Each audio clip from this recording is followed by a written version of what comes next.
400 000, c'est le montant qu'on a mis en rénovation dans un immeuble de 980 pieds carrés par étage. Tout le monde disait que j'étais un malade, mais on est allé chercher un plus-value d'environ 150 000 par rapport au prix payé, les rénovations amenées. Ça, c'est notre magasin de Saint-Sauveur qui est une fierté pour nous autres parce qu'on l'a vraiment retapé de A à Z. C'est ça qui est le fun des propriétaires des immeubles. On peut faire ce qu'on veut avec. On a vraiment amené ça en gardant le look Saint-Sauveur parce que c'est une place qui est cachée avec un look un petit peu plus chalet, plus minimaliste. C'est juste parfait. On est content. Dans le fond, aussi, ce que je l'ai expliqué, c'est problématique au niveau de la ville. D'une ville à l'autre, le niveau de l'affichage, les pancartes que tu as le droit de mettre, c'est très différent. Saint-Sauveur, eux autres, sont peu permissifs. Fait que la seule pancarte qu'on a le droit sur la bâtisse, c'est la grosseur qui est là présentement. Mettons qu'il y aurait foyer de marquer. Je peux pas marquer foyer 2 fois sa bâtisse, c'est une fois. Au niveau des logos en avant, si on regarde les auvents qui sont là, techniquement, je n'étais pas censé le mettre d'auvent parce que si on regarde, il n'y en a pas ailleurs. Mais il y en avait initialement sur le rue de Sac ici. C'est le maximum de grosseur que j'ai le droit d'afficher. C'est comme ça. Je peux pas afficher plus gros. Même si j'ai plusieurs auvents, je peux pas répéter mon logo. C'est ça et ça,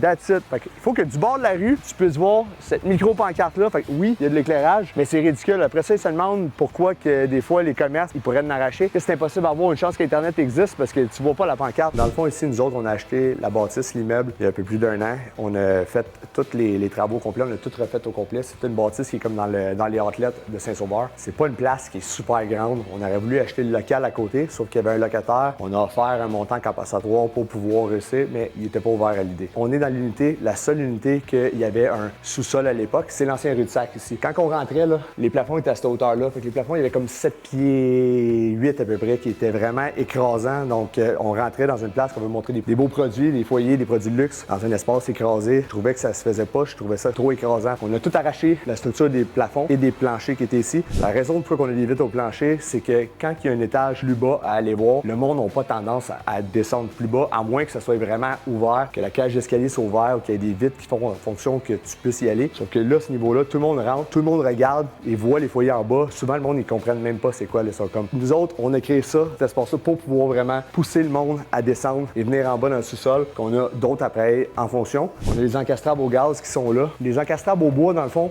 je les ai pas fait fonctionnels. Donc, ceux-là sont pas fonctionnels. C'est souvent le cas dans les encastrables au bois dans les magasins de foyer. Ici, au gaz, sont tous fonctionnels. Donc, encore là, quand on fait une structure comme celle-là, que j'ai toute dessinée d'ailleurs, il faut que les cheminées passent au travers. Donc, on a une structure en béton. Il faut que ça soit fait. Les shafts sont pensés en fonction que les cheminées passent. Il faut que les cheminées soient faites dans les compartimentations coupe-feu pour limiter que s'il y a un incendie ou quoi que ce soit, ça se propage pas dans tous les bâtiments. On a autant des foyers au gaz, des foyers au bois que des foyers électriques. Fait que dans un espace qui est pas si grand, sans se sentir trop coincé, avec les vitres qui sont en haut, les lumières, la hauteur des plafonds qui est d'environ 9 pieds ici jusqu'au steel deck, ça fait en sorte qu'on se sent pas dans un sol, puis qu'on se sent bien, puis qu'on est capable de voir les appareils comme il faut. La façon qu'on a disposé le layout, c'est aussi qu'il y a des fenêtres, on a mis tout ce qui est poêle, parce qu'on veut pas obstruer les fenêtres avec des murs de foyer. Donc ça donne un espace qui est ouvert. En montant, c'est là que j'ai demandé un petit peu d'aide à une de mes amies qui est designer, Isabelle Villot, qui m'a juste mis en 3D ce que j'avais implanté au niveau de mon plan que j'avais dessiné. Fait que dans le fond, encore là, une fois, c'est pas une bâtisse qui est grosse, on est à 980 pieds carrés vrai par étage, qui est vraiment pas énorme. Fait ici, on peut voir tout l'espace vitré, le foyer suspendu, l'espace sofa. Mon frère, il est tout le temps au bureau. Fait que moi, je suis sur les chantiers. Fait que mon frère, pour lui, c'est important. Fait qu'on y a fait une place qui est juste digne de lui. Fait que c'est parfait. On a tous des codes QR qui mentionnent la marque, qui mentionnent le modèle, que quand tu le scannes, ça t'amène sur notre page, que sur notre page, c'est tout relié avec nos catalogues. On a toutes les photos, les options, les manuels d'installation, les brochures, tout est disponible.